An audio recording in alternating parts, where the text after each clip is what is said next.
My name is Sarah, I'm 16 years old, and the night my life burned down started with one sentence. My mom kicked me out at 16. You'll be back begging in a month. My dad slammed the door in my face. I walked away. I never looked back. But 11 years later, my phone lit up. 99 missed calls. They were begging me to pick up. Back then, I was just a kid with pain on my fingers and stupid hope in my chest. I'd just been accepted into a prestigious art school on the other side of the city, the kind of place people like me only ever see on brochures. I came home clutching the letter like a lifeline, thinking my parents would finally see me. Instead, my mom read the words, "School of Fine Arts," and laughed without any humor. "You think smearing colors on a canvas is a future? Absolutely not." She shredded the envelope right in front of me, little white flakes raining to the floor while my stomach turned to ice. My dad didn't even sit down. He stepped closer, jabbing a finger at the portfolio I'd spent years building. "You either enroll in pre-med like we planned, or you're on your own. No house, no money, no family. Choose." My cheeks burned. My hands shook so hard I had to clench my fists to keep them from showing it. "Then I'm on my own," I heard myself say, even though every survival instinct screamed at me to back down. His eyes went dead cold. "Good. Pack your junk. You'll be back begging in a month." He yanked the front door open so violently the frame rattled, then slammed it behind me as I stepped out with one old backpack and a sketchbook pressed to my chest. I walked down that dark street, feeling my childhood snap behind me like a cut wire. I swore I would rather starve than crawl back. I didn't know that someday the begging would come from them. Before I tell you what he said, and what happened after I walked out, tell me, what time is it for you right now, and where are you watching from? I'm curious to see how far this story will travel. I'm Sarah, 16, standing on a cracked sidewalk with a backpack and a portfolio, and the only thing I own that feels like a future is a folded acceptance letter my parents tried to destroy. That night, I crashed on a friend's couch, but my mind wasn't with the blankets or the borrowed pillow. It was inside a painting I hadn't even created yet. In my head, I saw a girl reaching for a door while two faceless figures towered behind her, their hands stained with the ashes of burned canvases. That image wouldn't leave me alone. When I finally stepped onto campus a week later, sleep-deprived, terrified, and technically homeless, I felt something strange. Not safety, but possibility. The studio smelled like acrylic and turpentine, and for the first time in my life, no one told me art was a waste. I scraped together my savings, paid the first month of a tiny shared room near school, and picked up shifts at a dingy late-night diner. During the day, I painted until my fingers cramped. At night, I scrubbed tables and pretended my feet weren't killing me. The exhaustion was brutal, but it still felt better than suffocating in that house. The first real human warmth I felt came from a fellow student in my foundations class, a boy with wild curls and paint permanently under his nails. He looked at my first assignment, a rough charcoal sketch of that faceless pair of parents, and whistled softly. "There's anger in this," he said. "Real anger. Don't lose that." I didn't realize it then, but that comment would become the seed of something darker. Revenge art. That week, I woke up from a nightmare drenched in sweat. In the dream, my mom had taken every canvas I ever painted and fed them one by one into a fireplace, smiling while the colors curled and blackened. I jolted upright, grabbed my sketchbook, and started drawing the scene exactly as I'd seen it. My hands reaching into the flames, her face warped with satisfaction. The next day, I turned that sketch into a painting. Every brush stroke felt like a scream I'd never been allowed to let out. That piece, half confession, half accusation, got attention. Professors lingered in front of it. Students whispered. "This is raw," one of them said. "Who hurt you?" I just smiled thinly and kept painting. I wasn't ready to answer that out loud. Money was still a constant problem. My parents had cut me off completely. No calls, no messages, nothing but a silent block. When tuition came due for the next term, I stood in the financial aid office shaking, only to find out my scholarship application had been mysteriously withdrawn from the online portal. I hadn't withdrawn anything. I changed my password and stared at the screen in disbelief. Later, I heard from a sympathetic clerk that someone had called pretending to be me and corrected my plans, saying I'd decided not to pursue art after all. There were only 2 people who would benefit from that. My jaw tightened so hard it hurt. If they thought sabotaging my future from a distance would send me crawling home, they didn't know me at all. I picked up more shifts. I sold sketches on the street. I painted until my eyes blurred. At 3 in the morning, when the loneliness crept in and the room felt too quiet, one question kept circling in my mind like a vulture. Would you dare walk away from everything you've ever known, even if you knew the loneliness would chew on you every night? By the time the mid-year student exhibition rolled around, I'd turned my anger into a series. 3 large canvases, a child offering a glowing painting to 2 shadowy adults, the adults tearing it in half, the child walking away, clutching the torn pieces like armor. My mentor pushed me to submit them as a set. "People need to see this story," she said. "It's ugly and honest. That's what good art is." The night of the showcase, the gallery buzzed with chatter, cheap wine, and the click of expensive shoes on polished concrete. I stood by my series, palms damp, pretending I wasn't watching every reaction like my life depended on it. Some people stared in silence. Others leaned in, reading the small title card, Inheritance. A boy I'd seen around nodded at me. "Who are they?" he asked, pointing at the shadow figures. "My parents," I said simply. He laughed awkwardly, thinking I was joking. I didn't correct him. As the room filled, my phone vibrated in my pocket. Unknown number. I ignored it. Then again. And again. I silenced it, forcing myself to focus. That was when I felt it. The shift in the air. The kind of quiet that isn't silence but tension pulling tight like a wire. I looked toward the entrance and almost stopped breathing. My mother was standing in the doorway, dressed like she was attending a corporate gala, eyes sweeping the room with that familiar mix of judgment and calculation. For a second I thought I was hallucinating, some stress-induced mirage. But then her gaze locked onto my series. Her face hardened. She moved toward my work with slow, deliberate steps. The crowd parted around her like they could sense the storm. "What is this?" she hissed when she reached my corner, her voice low but laced with venom. "Is this how you portray us? As monsters?" Heat rushed to my face, but I didn't look away. "If the shoe fits."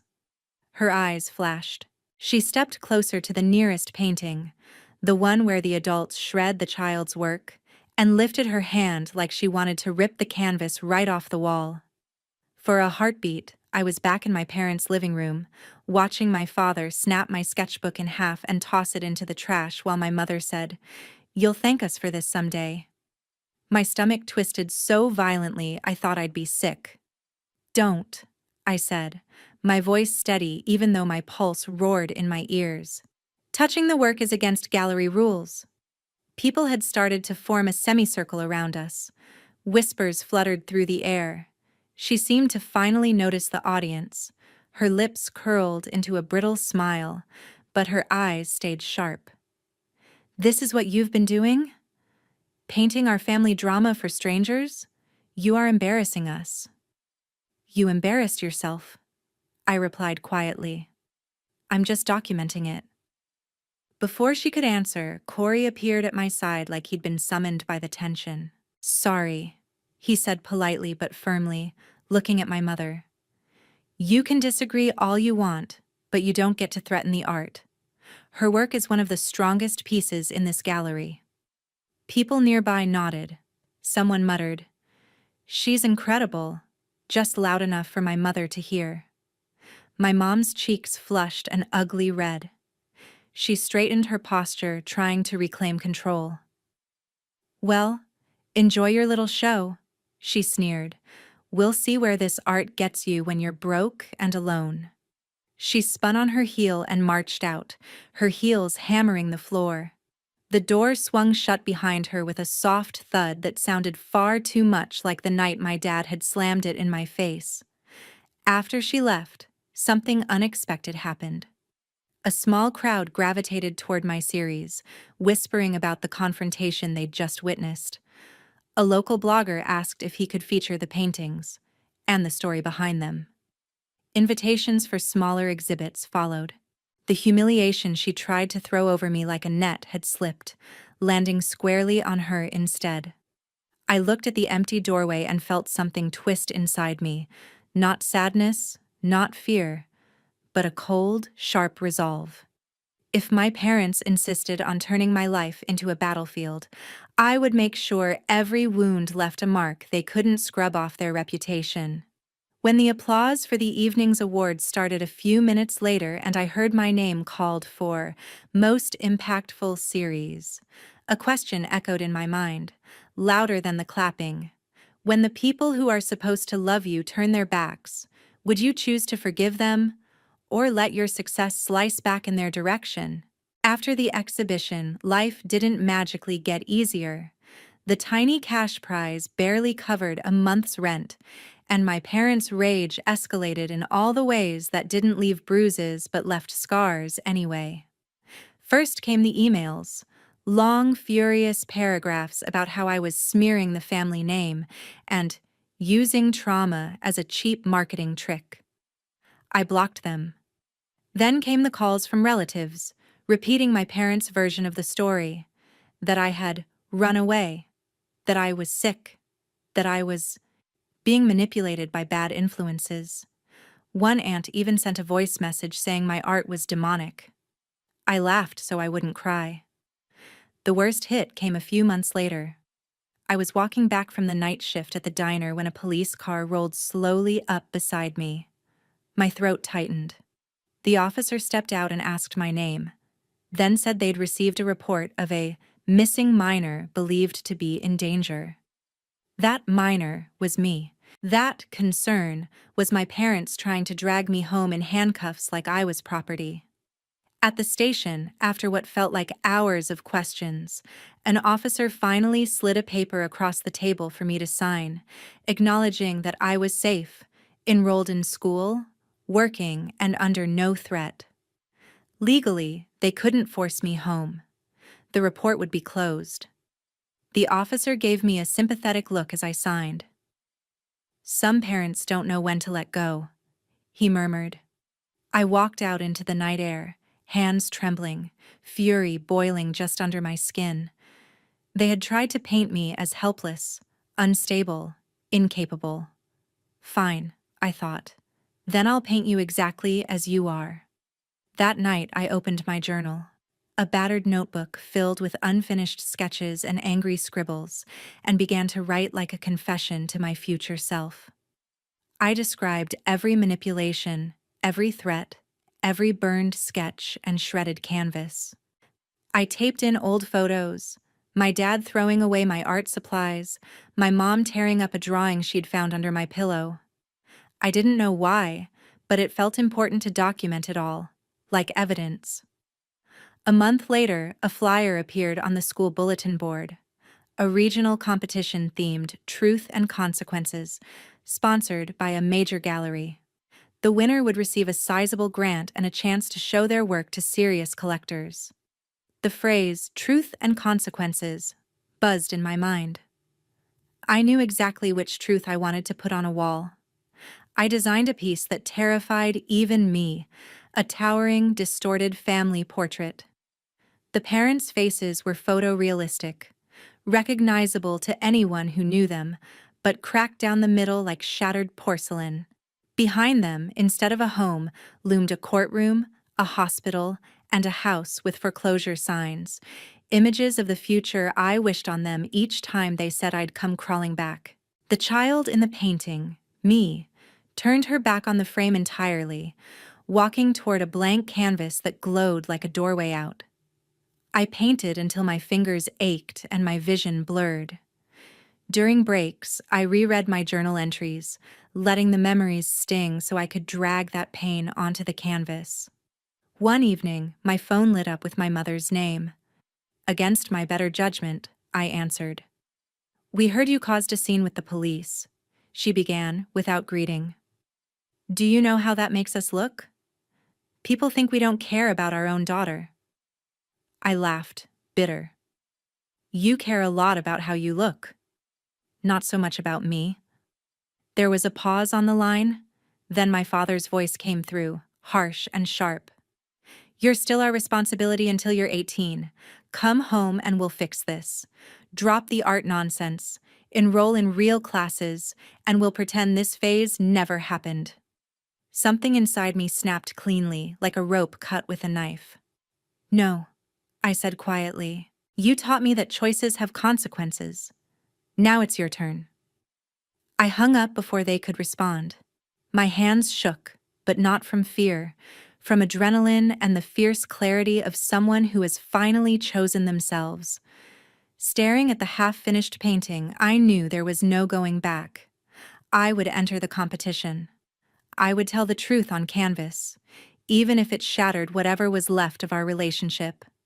As I layered more paint, another question rose in my chest, heavy and sharp. If the same people who pushed you to the edge suddenly asked for forgiveness, would you give it to them, or let them live with the fallout they created? The weeks before the regional competition bled together in a blur of paint, coffee, and missed sleep.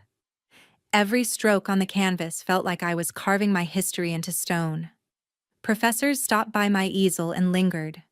One of them, a notoriously harsh critic, stared at the family portrait for a long time before saying, "This is uncomfortable to look at. That means it matters." His words lodged in my chest like a strange kind of comfort. Then came the message that made my stomach drop. My mother wanted to meet, to talk about the disaster you're about to cause. Against my better judgment, I agreed. Not because I wanted approval, but because part of me wanted to see the fear in her eyes. We met at a quiet cafe far from campus. As she walked in, I noticed the differences immediately. The lines around her mouth had deepened. There was a tightness in her shoulders I'd never seen before. Her hair, once perfectly styled, was pulled back in a rushed bun. For a second, I almost didn't recognize her. "Sarah," she said, sitting down across from me. No hug, no smile, just my name. "I saw the flyer. Your school posted your entry online. Do you have any idea what that painting will do to us?" I took a slow sip of my coffee, letting the silence stretch. "You mean what it will do to your reputation," I corrected. "My life is already done being controlled by you." Her jaw clenched.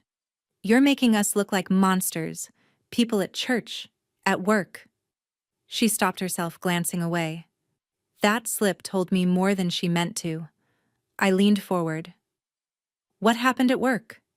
Her eyes snapped back to mine, anger and something like panic flickering there. "Nothing you need to worry about," which meant everything had gone wrong. Later, through a cousin who still secretly texted me, I learned the story. My mother had bragged for years about her perfect daughter headed for medical school. When the truth came out, that I'd been kicked out and cut off for choosing art, whispers started. A coworker whose kid went to my art school had seen the Inheritance series online and recognized my mother's face in the shadows. Word spread. Complaints were made about her unprofessional behavior when she ranted about ungrateful children at work. She was quietly demoted. Her perfect image had cracked. Sitting across from her now, watching the tremor in her hand as she lifted her cup, I felt a dark satisfaction curl in my chest. Consequences. "They think I'm a bad mother," she said, voice low. They don't understand the sacrifices I made. You set fire to my dreams and then got surprised when the smoke showed, I replied. Her gaze snapped to me, wounded. I did what I thought was best. I wanted stability for you. A real career. No, I said, shaking my head. You wanted control. There's a difference. For a moment, the mask slipped. I saw not the cold, demanding woman I grew up with, but a tired, frightened human whose carefully curated life was falling apart. I'm sorry, she whispered. The words so soft I almost missed them. I didn't think you'd actually leave. Anger flared. You told me I'd be back begging in a month. Her eyes filled with tears. I was wrong. Her voice cracked. Do you want me to say I was wrong? Fine, I was. But that painting, it will destroy whatever respect we have left. Your father's business depends on that image. Our finances. There it was. The real reason. Not my pain. Their money. I sat back, letting the realization sink in. So you're not here to understand me, I said quietly.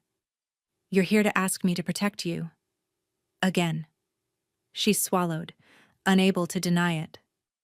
You could paint something else, she said. Something less personal. If you pull that piece from the competition, your father and I can help you. We can pay your tuition. We can fix the scholarship issues. We can make this right. The offer hovered between us like a poisonous flower. Safety, stability, on the condition that I erase the truth. I looked at her and saw flashes of memory.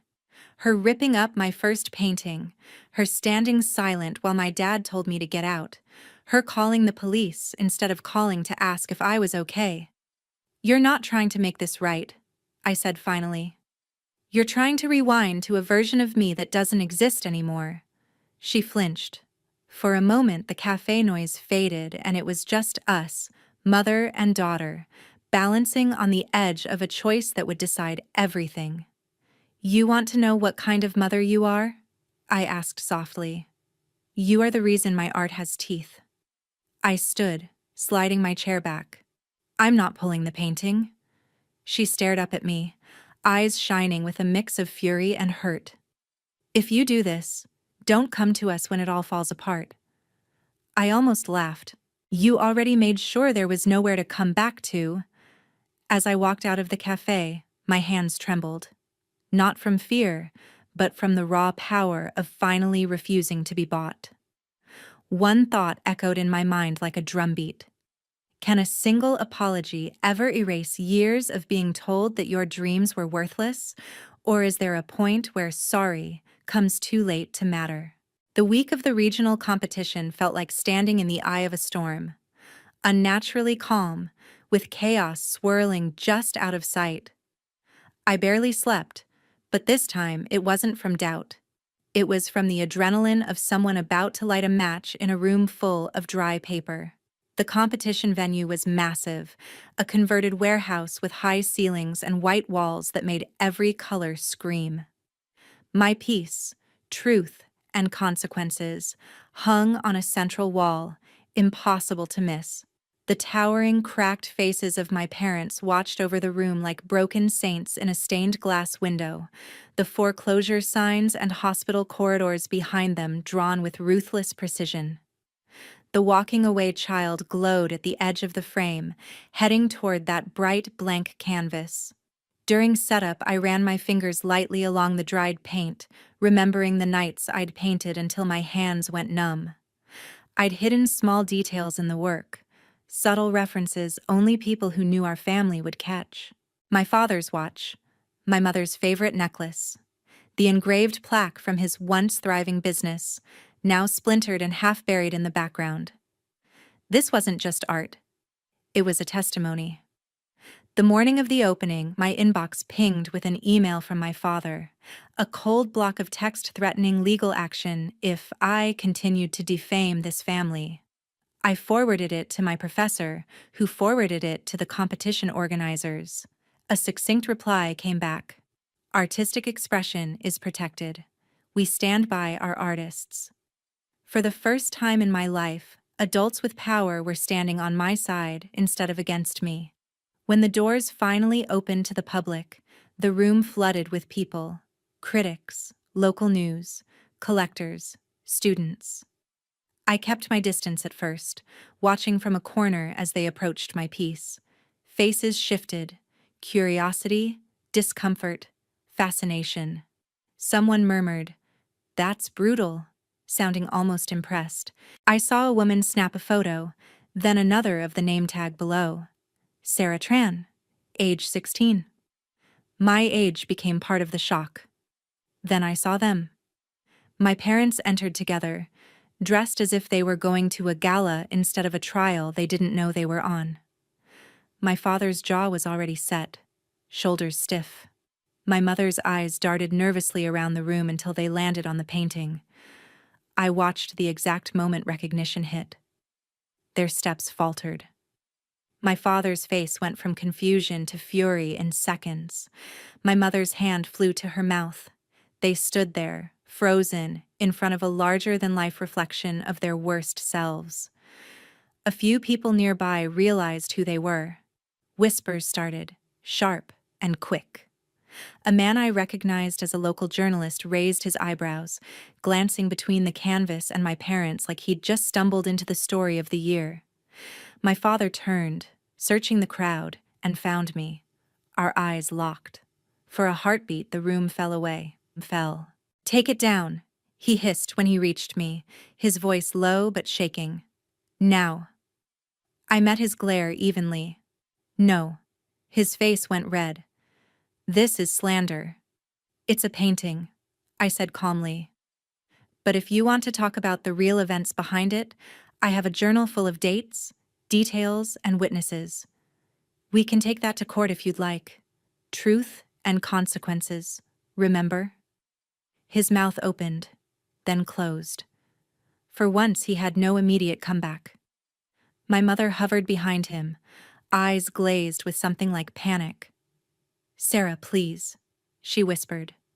"We're already. Things are bad. The business is struggling. People stopped trusting your father after those rumors at work, after the police thing, after your little series went around online. This will ruin us." The words hit me, but not the way she meant them to. All those years they'd told me I'd fail without them, that I was nothing on my own, and now my art had the power to ruin them. I felt both powerful and strangely sad.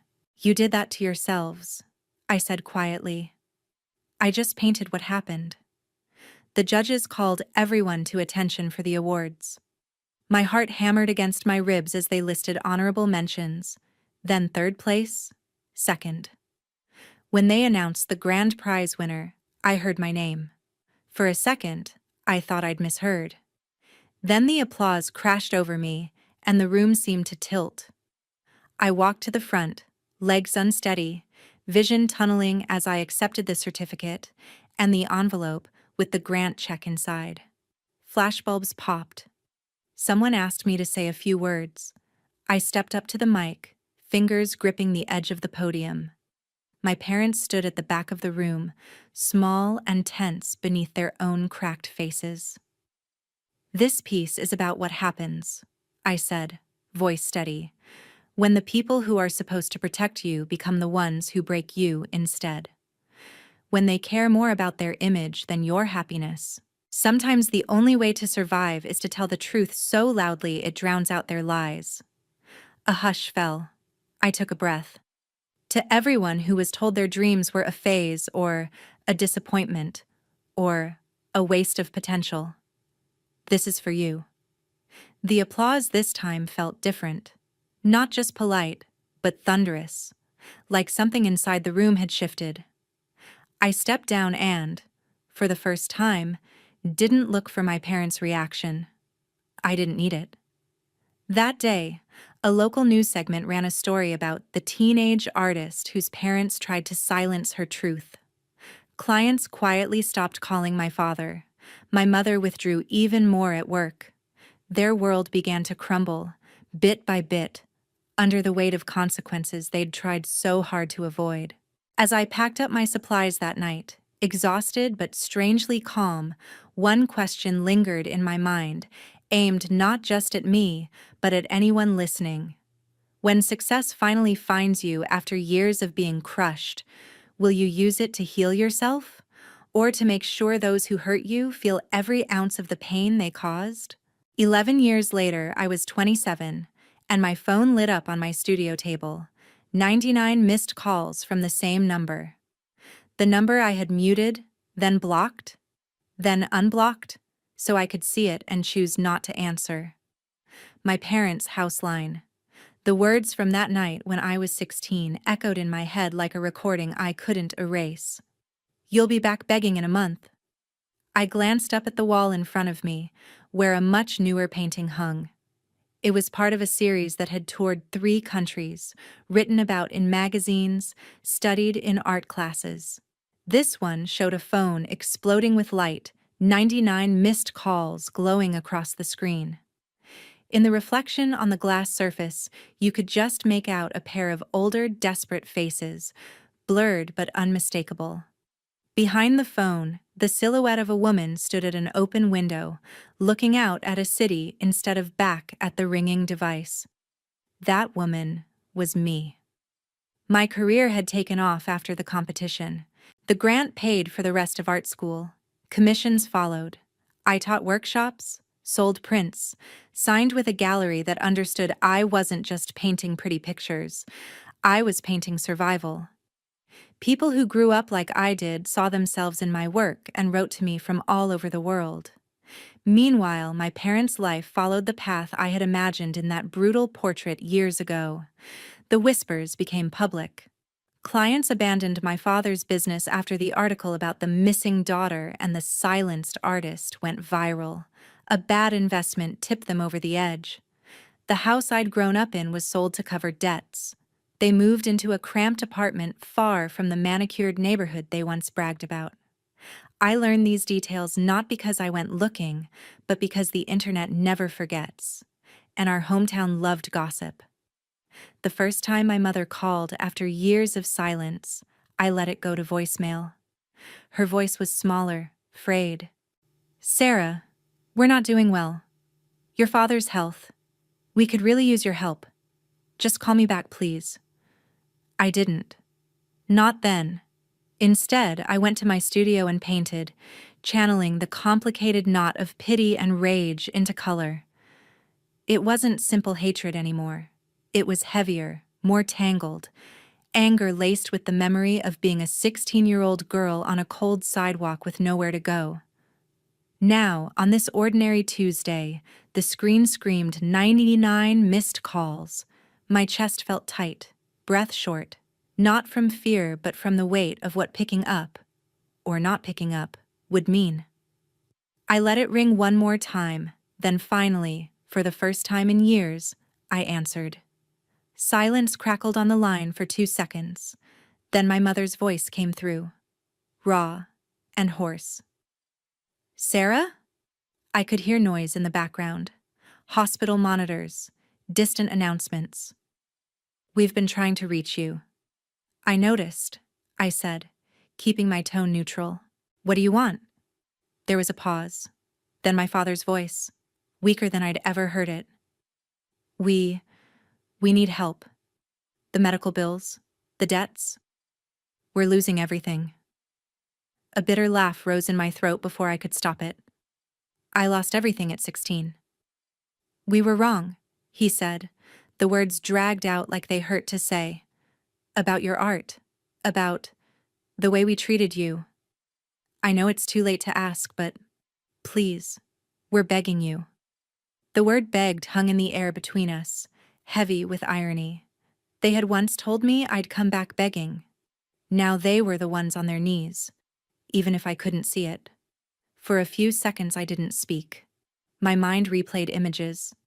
The door slamming in my face, the police station, the shredded canvases, my mother's tears in the cafe, the way they had tried to buy my silence. Then other images. My first solo show, The message from a fan who said my work gave them courage to leave an abusive home. The kid who showed up at my signing with paint-stained hands and said, "My parents hate my art too, but I'm not quitting." I walked to the window, looking out over the city that had become my real home. "Here's the thing," I said slowly. "I built this life without you. Every canvas, every paycheck, every sleepless night. You weren't there. You were the reason I had to fight this hard in the first place." My mother's voice trembled. "We know, and we're sorry. Truly. Can we at least see you? Talk? Try to fix things?" My eyes stung, but I refused to let the tears fall. "You want forgiveness now that you've lost everything," I murmured. "Would you have called if you were still in that big house with your perfect reputation and your perfect lie?" Silence answered me louder than words. I already knew the truth. I could have hung up. Let them drown in the consequences they'd poured on me first. Part of me wanted to. That part remembered every cruel sentence word for word. Another part, smaller but insistent, whispered that carrying this hatred forever would chain me to them just as tightly as obedience had. I took a deep breath. "I'm not your safety net," I said. "I won't be your bank. I won't erase what you did." Their breath caught. "But," I continued, surprising even myself, "I also won't be the person who watches you die on principle. I'll have my lawyer contact the hospital about a payment plan. It'll go through a foundation, not my name. You won't get my forgiveness just because you're scared. That has to be earned. Slowly. Over time. And you may never fully get it. But you also won't be homeless because of me." My father started to speak, but I cut him off. "This is not a reconciliation. This is me choosing not to become as cruel as you were. That's it." There was a ragged sob on the other end of the line. My mother, I think. "Thank you," she whispered. "Thank you, Sarah." I ended the call before they could say anything else. My hands shook as I set the phone down, but there was a strange lightness in my chest, like a window had been cracked open in a room that had been sealed for too long. I walked back to the painting of the glowing phone and the woman by the window and picked up a brush. In the reflection on the glass screen, I added one tiny new detail, the faint outline of a door in the distance, not fully open, not fully closed. A possibility, not a promise. Because this was the truth. I hadn't gone back begging in a month. Instead, 11 years later, they were begging me to pick up. And I did. But on my terms. So now I'll ask you the question that has haunted me since that first night. If the people who threw you out, who watched you break and called it discipline, showed up years later with empty hands and desperate eyes, would you open the door? Or let them stand outside and feel the cold they once shoved you into? This new version reworks your original 7-part script into a darker, revenge-centered arc, while keeping the core premise and emotional beats of Sarah's journey.